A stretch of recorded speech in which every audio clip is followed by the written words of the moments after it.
नमस्कार, आप देख रहे हैं राजस्थान हेराल्ड। सीएम अशोक गहलोत ने केंद्र सरकार पर निशाना साधते हुए कहा कि आलोचना करने वालों को देशद्रोही समझ रहे हैं। मैं कहता हूं, मेरी और मेरी सरकार की आलोचना होती है तो मुझे अच्छा लगता है। हो सकता है उसमें कुछ ऐसे तथ्य हों जिससे सरकार में अगर सुधार हो तो सरकार जनता का भला कर सकती है। उसमें दिक्कत क्या है? अगर मैं आलोचना पसंद नहीं करूं तो सच्चाई कैसे सामने आएगी? ट्विटर के संस्थापक ने केंद्र सरकार पर जो आरोप लगाए हैं वो गंभीर बात है। ये स्थिति अच्छी नहीं है। गहलोत जयपुर में गांधी दर्शन सम्मेलन में बोल रहे थे। गहलोत ने कहा कि देश में संविधान की धज्जियां उड़ रही हैं। केंद्र की सत्ता में बैठे लोगों को आलोचना पसंद नहीं है। विपक्ष को खत्म करना चाहते हैं। अगर विपक्ष है तो ही पक्ष है। अगर लोकतंत्र में विपक्ष नहीं है तो फिर सरकार का क्या मतलब है?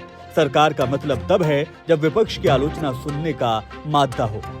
गहलोत ने कहा कि देश में लोकतंत्र की स्थिति क्या है, देश किस दिशा में जाएगा, कोई नहीं कह सकता।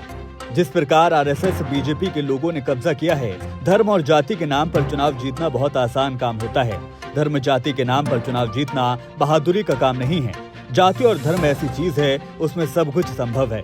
गहलोत ने कहा कि अन्ना हजारे, बाबा रामदेव और अरविंद केजरीवाल को आगे करके बीजेपी आरएसएस ने यूपीए सरकार के खिलाफ माहौल बनाया। 2G स्पेक्ट्रम, कोलगेट मुद्दे को उठाकर यूपीए सरकार को बदनाम किया।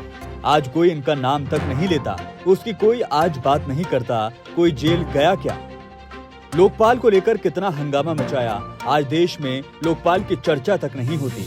धर्म के नाम पर सरकार बदल जाती है।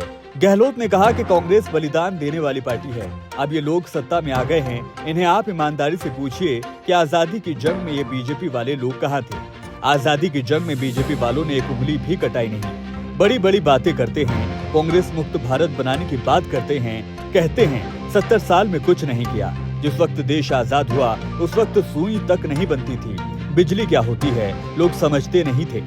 आज देश कहां से कहां पहुंच गया और फिर भी कहते हैं कि 70 सालों में क्या हुआ।